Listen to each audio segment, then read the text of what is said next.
सुशासन बाबू कहलाने के बाद भी उद्योगों का नहीं लगना, लोगों को संतुष्ट नहीं होना यहाँ उद्योग लगाने के लिए, ये एक बड़ी बात है जिसकी कल्पना जो है वो कहीं ना कहीं सम्राट चौधरी ने शुरू कर दिया है। सम्राट चौधरी दुनिया भर से उद्योगपतियों को बुला रहे हैं, उनको अलग अलग तरह से मेरी बातचीत हो रही थी 2 दिन पहले ही हम लोगों ने नमन जी से बातचीत किया था, वो भी इस पार्ट में एक बड़ा हिस्सा है। कई देशों के वो प्रतिनिधियों को पदाधिकारी बनाते हैं, किसको नहीं बनाते। हाँ, ये नीतीश का विशेषाधिकार, बैलेंस करके चलते थे सर वो। मुझे याद आता है कि 2021 में जब उपेंद्र कुशवाहा जदयू में अपनी पार्टी का विलय किए थे, उसके बाद कई लोगों को उस समय संभवतः ललन सिंह अध्यक्ष हुआ करते थे जी, और ललन सिंह ने उपेंद्र कुशवाहा के लोगों को कमेटी से बाहर रखा था। नोरमा ग्रुप, जो सोचता है वो करता है, आपके अपने सपनों का आशियाना।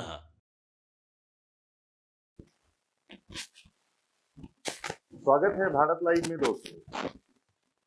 भारत लाइव के भीतर की बात, बाबा बैठे हुए हैं हमारे, सब कुछ नॉर्मल चल रहा है, सब कुछ अपने सबके अनुसार चल रहा है। बाकीपुर की रंगोली बच चुकी है और देखने में लग रहा है कि सब जगह हर चीज अपनी जगह पे, लेकिन कहीं ना कहीं भीतर खाने में कुछ पक रहा है। भीतर सब कुछ शांत नहीं है। कल से आज तक जो जदयू की आंतरिक पृष्ठभूमि से बातें छन के आ रही है, वो बहुत कुछ कह रही है। एनडीए की सरकार 2030 तक का मजबूत कर रही है। नीतीश कुमार अब आगे कुछ भी नहीं या किसी भी क्षण 360 डिग्री पे घूम जाएगी बिहार की राजनीति। इस कड़ी को समझते हैं आज की इस कड़ी में।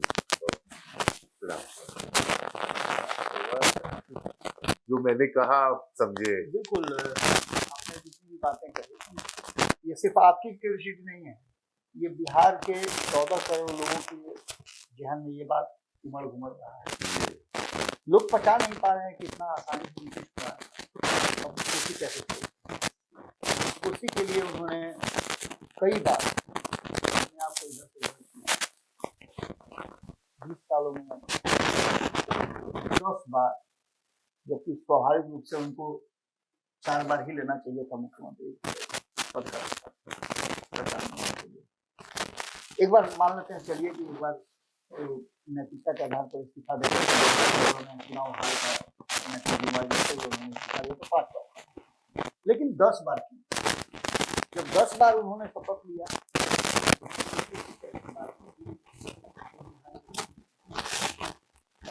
अगर 10 बार किया था,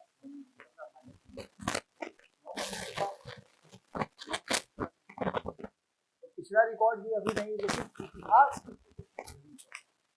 और वर्तमान जो है इतिहास पन्नों सबसे पहले पिछले 24 घंटे का जितना भी आप देखिएगा, इसमें सबसे महत्वपूर्ण बात ये हुई है कि क्या भारतीय जनता पार्टी ने बातचीत को नीतीश कुमार के काउंसिल के साथ है।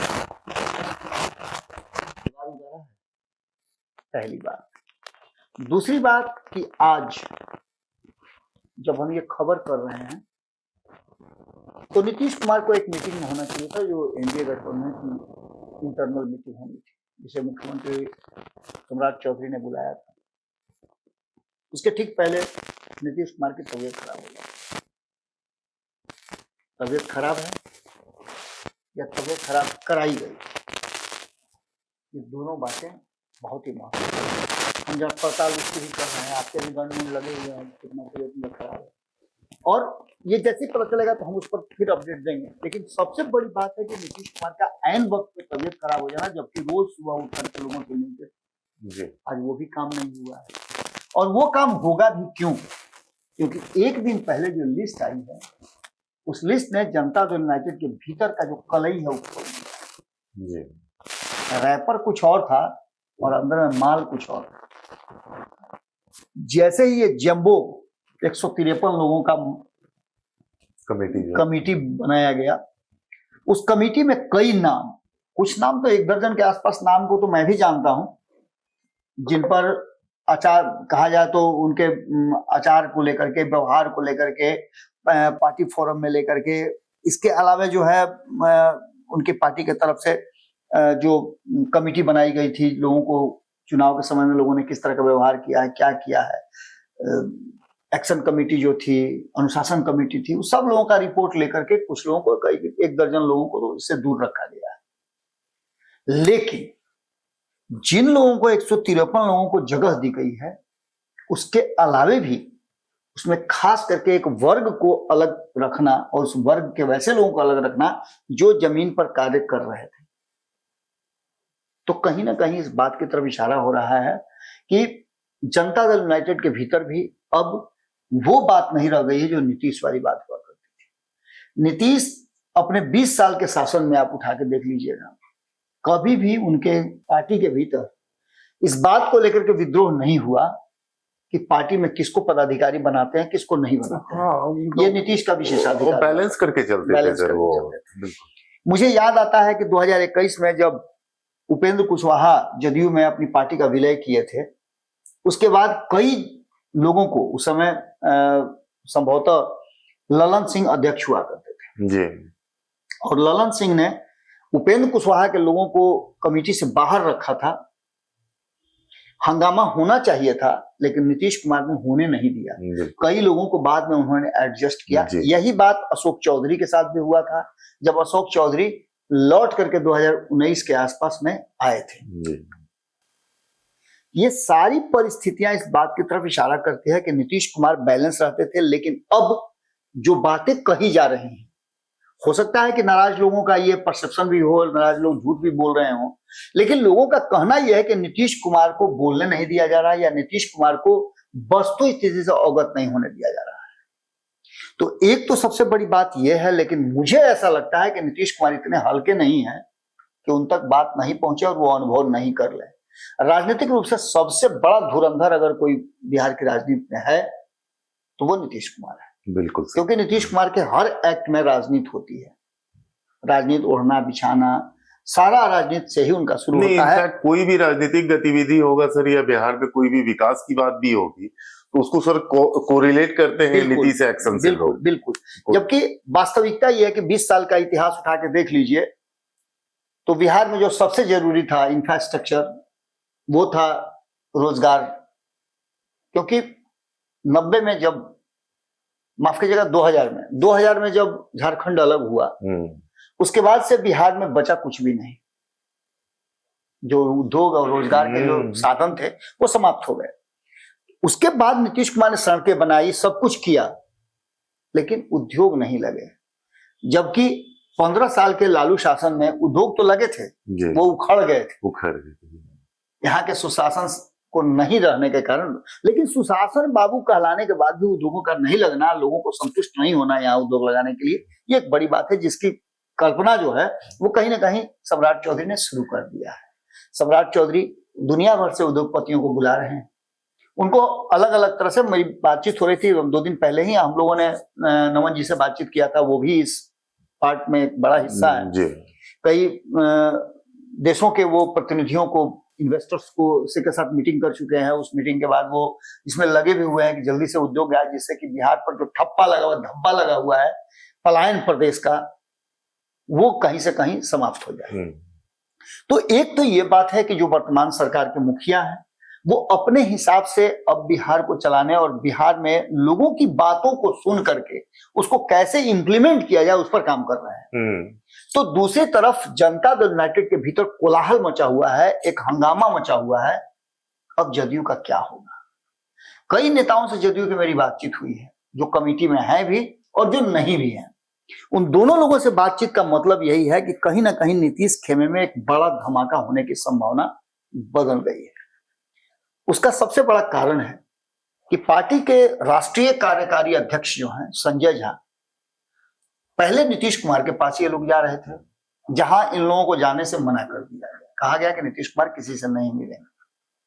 जब ये वहां से नाराज होकर के और कमेटी से असंतुष्ट होने के बाद, क्योंकि इसमें से बहुत सारे लोग थे जो पिछली कमेटी का हिस्सा हुआ करते थे और कई लोगों ने बेहतर काम भी किया है। कई लोग तो नीतीश के सामने, किसी भी फोटो में आप देख लीजिए तो वो नीतीश कुमार के सामने नजर आए। सुबह 4 बजे भोर में नीतीश कुमार हो तब, या 12 बजे रात में हो नीतीश कुमार तब, उनके बगल में एक फोटो चेहरा जरूर हुआ करता है। ऐसे लोग निश्चित रूप से नीतीश कुमार के करीबी में से रहे होंगे, भले ही वो किसी पद पे नहीं रहे हो या जो भी रहे हो, लेकिन नीतीश कुमार के इर्द गिर्द अगर वो रह रहे हैं तो निश्चित रूप से कुछ ना कुछ तो उनका जरूर होगा। नहीं तो नीतीश कुमार तो ठेल के किसी को अलग कर देते हैं। वैसे लोगों को इस कमेटी से बाहर रखा गया है जिनकी नाराजगी है, और वो खुल करके संजय झा से कह रहे हैं कि क्या आप चाहते हैं हम लोग अभी पार्टी छोड़ने क्या? दैट मीन्स कि कहीं ना कहीं पार्टी के भीतर कुछ बड़ा चल रहा है। बिल्कुल। और ये धमाका जब हो जाए, इसमें से बहुत सारे कुशवाहा नेता हैं जिनको मैं जानता हूं, जो कि नीतीश कुमार के नाक के बाल हुआ करते थे। बिना उनके नीतीश कुमार दाएं बाएं नहीं किया करते थे और एक भरोसा नीतीश कुमार को हुआ करता था। इसमें से कुछ लोग हैं जो इधर उधर भी किए हैं, लेकिन नीतीश कुमार उन पर भरोसा भी करते थे और पार्टी में उनको एक बड़ा पद भी दिए थे। अब जैसे संतोष कुशवाहा की बात कर लीजिए, उनको किसी कमेटी का हिस्सा नहीं रखा गया है, जबकि वो पार्टी के लिए क्या नहीं कर रहे हैं। निशांत के आने के बाद से उनका एक्शन और बढ़ गया था। उनको लगा था कि अब पार्टी में और भी बेहतर कुछ होने जा रहा है। असली बारिश हम लोगों का आ गया है। इसके अलावा जब नीतीश कुमार ने ही सम्राट चौधरी को मुख्यमंत्री बना दिया, तो कौन होता है ये कहने वाला कोई दूसरा कि कुछ उनका आप गुणगान मत कीजिए, उनके बारे में अच्छी बातें मत कहिए। नहीं, और एनडीए की सरकार है, बिल्कुल एनडीए की सरकार है, मुख्यमंत्री है, कार्य कर रहे हैं, तो एक माने नैतिक आपका जिम्मेवारी भी बन जाता है कि जो वर्तमान सरकार चल रही है उस सरकार की आप कार्यों को, उसके अच्छाइयों को दिखाएं। नीतीश कुमार को लेकर के भारतीय जनता पार्टी करती थी, अभी भी नीतीश कुमार का माला जपने से पीछे नहीं हट रही है। तो आपके यहां से यदि कोई सम्राट चौधरी का नाम ले लेता है, और जी उस सम्राट चौधरी का, जिस सम्राट चौधरी को खुद नीतीश कुमार ने नामित किया हो, ऐसे लोगों को यदि आप कमेटी से बाहर रखते हैं तो निश्चित रूप से आप कहीं ना कहीं पार्टी अहित कर रहे हैं। आप चाहते हैं सर, हमें जहां तक लगता है कि जदयू उसमें एक स्ट्रॉन्ग संदेश देने की कोशिश कर रही है, क्योंकि जदयू की तरफ से जो स्टेटमेंट आया है एक राष्ट्रीय अध्यक्ष, कार्यकारी अध्यक्ष जी के द्वारा, कि मुख्यमंत्री बदला है, पार्टी का विलय नहीं हुआ। जी बिल्कुल।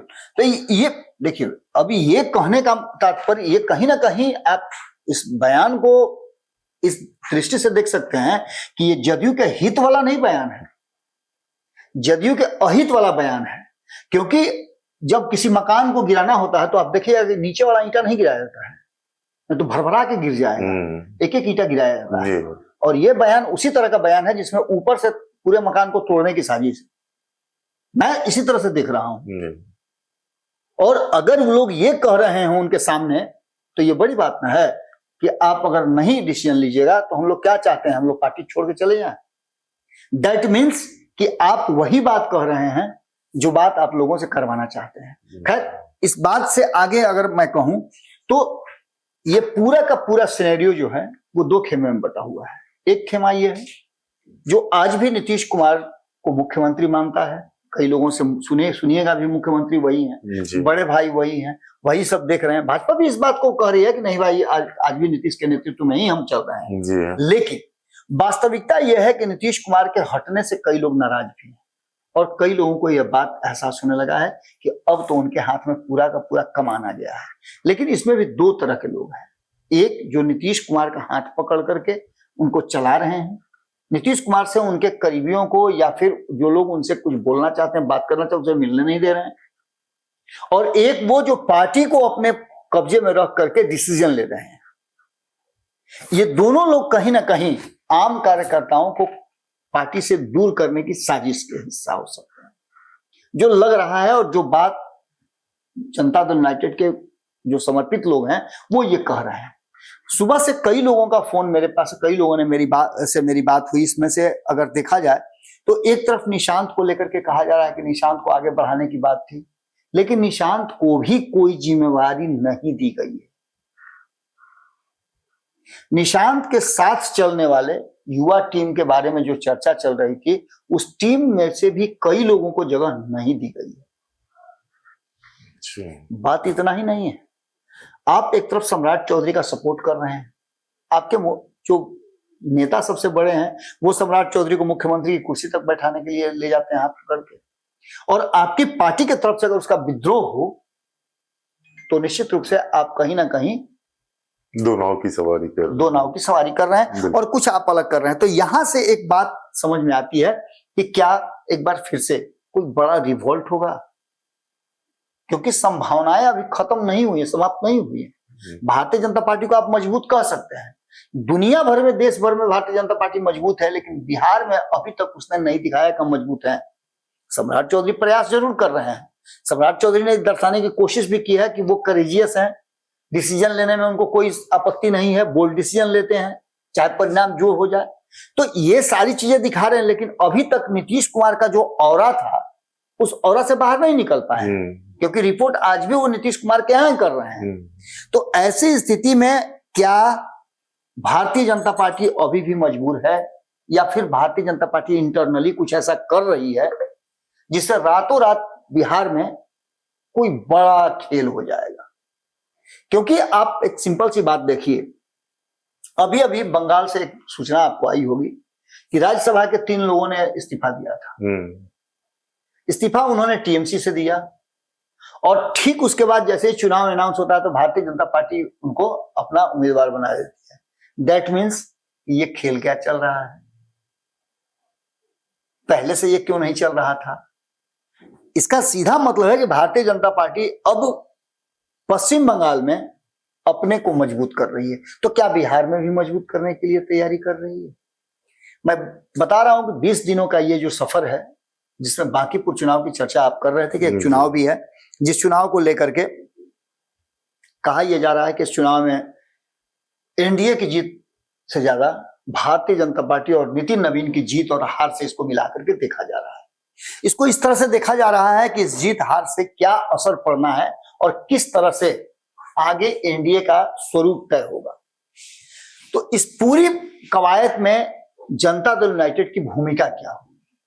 आपने देखा होगा कि एनडीए गठबंधन में जनता दल यूनाइटेड के बड़े नेता उस मंच पे थे जहां उम्मीदवारी के बाद, नामांकन के बाद जो जनता को संबोधित किया जा, सभा किया जा रहा था। अब ऐसे में एक दो बात तो आपको बहुत महत्वपूर्ण समझना पड़ेगा कि नीतीश कुमार को जो भी नई भूमिका देने की कोशिश की जा रही है उस भूमिका को लेने से इनकार कर रहे हैं, चाहे उनके मंत्रिमंडल में जाने की बात को लेकर कहें या फिर रेलवे बोर्ड का उनको अध्यक्ष बनाया जा रहा था उसको लेकर के हो, वो किसी भी पद से इनकार करते जा रहे हैं। तो इसके मायने क्या निकाले, क्या इसके पीछे भी उनकी कोई रणनीति है, वो कोई पद लेना नहीं चाहते हैं, या फिर उनके मन में कोई सवाल चल रहा है? विपक्ष नीतीश कुमार को डिफेंड कर रहा है, नीतीश कुमार से कोई लड़ाई नहीं ले रहा है, उसकी सीधी लड़ाई अब भाजपा से हो गई है। तो क्या विपक्ष को अभी भी इस बात का एहसास है कि नीतीश कुमार कोई बड़ा फैसला ले सकते हैं, यानी कि एनडीए गठबंधन छोड़ने का भी फैसला ले सकते हैं? निशांत को लेकर के बार बार ये बात कही जा रही है कि निशांत अभी भी उस जगह पर नहीं पहुंच पाए जहां से कोई नया उनके ऊपर जिम्मेवारी दी जाए जी। ऐसे भी जिम्मेवारी मुक्त उनको रखा गया है। ये सभी बातें और इन बातों के साथ साथ संभावनाएं कई नजर आ रही हैं। इन संभावनाओं में सबसे बड़ी बात कि जब ये रिजल्ट आएगा बांकीपुर का तो एनडीए का स्वरूप थोड़ा और क्लियर होगा। और सबसे बड़ी बात इसमें जो होने जा रही है वो ये कि नीतीश कुमार के पार्टी के भीतर जो कोलाहल है वो कोलाहल इस बात की तरफ इशारा कर रहा है कि जनता दल यूनाइटेड अब नीतीश कुमार के रहते हुए भी नीतीश कुमार की पार्टी नहीं रह गई है। इसमें कई लोगों का कई तरह से प्रभाव बढ़ गया है, कब्जा हो गया है, और ऐसे में जो 153 लोगों की ये जैम्बो कमेटी बनाई गई है, इस कमेटी के बनने के बाद जो विद्रोह शुरू हुआ है पार्टी के भीतर, वो न चाहते हुए भी जनता दल यूनाइटेड को डैमेज जरूर कर रहा है। क्योंकि जिस जो नाम मुझे नजर आए, संतोष कुशवाहा, धीरज कुशवाहा, राजीव रंजन पटेल, चेतन आनंद, मनोरंजन गिरी, छोटू सिंह, पप्पू निषाद, सभी के एक्टिव मेंबर्स, इसमें सवर्ण भी हैं जी, इसमें आपके अति पिछड़ा भी हैं, और सबको मिलाकर के अगर देखा जाए तो ये विद्रोह उस समय हुआ है जब एनडीए गठबंधन एकमात्र सीट पर अपनी प्रतिष्ठा दांव पर लगाए हुए है बांकीपुर। अगर ये सब विद्रोह कर देते हैं तो निश्चित रूप से इसका घाटा जदयू को तो होगा ही, लेकिन साथ साथ एनडीए गठबंधन और वर्तमान जदयू को बाद में होगा परोक्ष रूप से सबसे पहले। जब तो कहीं ऐसा तो नहीं कि ये सब कुछ सोची समझी रणनीति के तहत हो रहा है जिससे कि बदला लिया जा सके। अब देखना होगा कि क्या कुछ निकल के सामने आता है, लेकिन जदयू का विद्रोह इसको सामान्य नहीं समझा जा सकता, इसको पूरी सोची समझी रणनीति के तहत समझा जा सकता है, या फिर जदयू के भीतर जो बिखराव की बात की जा रही है, कहा यह जा रहा है कि जदयू को सीधे ध्वस्त नहीं करना है, डायनामाइट लेके नहीं उड़ाना है, उसको इस तरह से धीरे धीरे करके इंजेक्शन दे करके उसको परत दर हाँ एक एक ईंटा उखाड़ करके और जदयू को समाप्त करने की भीतर साजिश चल रही है। अब इसको संभालने वाला कौन होगा, उस व्यक्ति की तलाश अभी मुझे भी है। तो यहाँ अपने ही दुश्मन हो गए, अपने ही घर को आग लगाने वाली बात हो रही। बिल्कुल बाबा का इशारा आप लोग समझ सकते हैं दोस्तों। भीतर की बात है, भीतर में आग लगी हुई है, जदयू के भीतर भी आग लगी हुई है, भाजपा के भीतर भी आग लगी हुई है, राजद अलग सुलग रही है। आप क्या कहते हैं वर्तमान राजनीतिक परिप्रेक्ष्य में? बांकीपुर 20 दिनों का सफर, आपकी नजर किस तरफ है? आपके कमेंट्स का इंतजार रहेगा। बने रहिए भारत लाइव के साथ। आपके सपनों को हमने सजाया है, ई होम्स पैनोरामा को हमने बनाया है। ई होम्स मेरा एक सपना था जिस पे मैं पिछले 4 साल से काम कर रहा था। हमने जो बनाया है वो सबने है माना। ई होम्स पैनोरामा में हो आपका भी आशियाना। और फाइनली हमने 2021 में इस प्रोजेक्ट को लॉन्च किया। बहुत लोग अप्रिशिएट कर रहे हैं कि पूर्णिया जैसे शहर में, बिहार के, एक तो बिहार की बात करें उसमें भी पूर्णिया जैसे छोटे जगह में इस तरह का लाइफस्टाइल देना, ये सुन के हम लोगों को बहुत अच्छा लगता है। ई होम्स में हमने कुछ और भी किया है, जैसे हम जिस जगह में रह रहे हैं हमारे फैमिली सिक्योर हो, उनको सिक्योरिटी का ध्यान में रखा है। आपकी सुविधा और सुरक्षा आपके लिए खास है, ये आपका विश्वास है। इसमें आर्टिफिशियल इंटेलिजेंस का 7 लेयर सिक्योरिटी का हमने इस्तेमाल किया है। लस ग्रीन कैंपस को बनाया है। यदि हमारा बाउंड्री वाल है तो वो वर्टिकल गार्डन है। ये जितनी भी फैसिलिटी होता है एक इंटरनेशनल टाउनशिप में ई होम्स है, ये हम लोग विश्वास नहीं कर पा रहे हैं। जो भी हमारे मित्र दोस्त या जो भी हमारे बाहर के बाहर आते हैं तो हम लोगों को बहुत अच्छा सुनने को मिलता है और बहुत अच्छा क्रेडिट मिल रहा है। वो सारा हमने सिर्फ एक बिल्डिंग नहीं बनाया, हमें एक बहुत अच्छा लाइफस्टाइल दिया ई होम्स में, और मेरा एक सपना था जिसको मैं आज फुलफिल होते हुए देख रहा हूँ। ये आपका आवास है। ई होम्स पैनोरामा में अब आपका निवास है। E homes Panorama, luxurious lifestyle redefined. Panorama group, जो सोचता है वो करता है। अगर ये वीडियो पसंद आई और वह बिहार के राजनीति और बिहारियत से सरोकार रखेनी तो सब्सक्राइब बटन दबा के चैनल के सब्सक्राइब कर ली। ओजे एगो घंटी बा, ओकरा बटन दबा देला से कुल सटीक और मारक खबर रुआ मुफ्त में मिल जाई। अगर रुआ पत्रकारिता के हमनी के नया प्रयोग में सहयोग कर चाहतानी तो ज्वाइन बटन दबा दी। पेटीएम नंबर नोट कर ली 9386816700।